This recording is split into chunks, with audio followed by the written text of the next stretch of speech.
और काम ने यहां बताया कि वादी कश्मीर में पानी के ज़ख़ायर शदीद बारिश के बाद खतरनाक सतह पर पहुंच गए हैं। संगम और पामपुर में जहलम खतरे के निशान को उबूर कर चुके हैं, जबकि राम मुंशी बाग वार्निंग जोन में दाखिल हो गया है। इसी सिलसिले में आज डिविजनल कमिश्नर कश्मीर ने डिप्टी कमिश्नर श्रीनगर के हमरा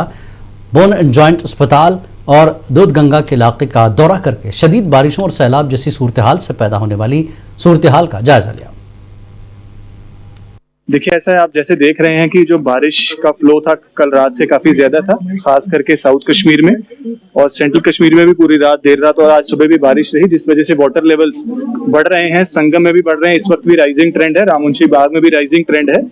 बट IMD के हवाले से जो इनपुट्स हैं वो ये कहते हैं कि बारिश के लेवल्स अब रिसीड होने चाहिए 12 बजे के बाद से और शाम तक हमें और रिलीफ मिलना चाहिए। हाउएवर कंटिजेंसी प्लान्स हमारे इरिगेशन और फ्लड कंट्रोल डिपार्टमेंट ने पहले से इन प्लेस किए हुए हैं और जहां जहां हमें लग रहा है, जैसे हम यहाँ इस स्पॉट पर हैं आज बोन एंड जॉइंट हॉस्पिटल के पास, जहां लग रहा था कि दूध गंगा में कहीं जरूरत है रीइंफोर्स करने की थ्रू सैंड बैग्स, उसका काम तेजी से चल रहा है और अगले कुछ मिनटों में उसको कंप्लीट किया जाएगा।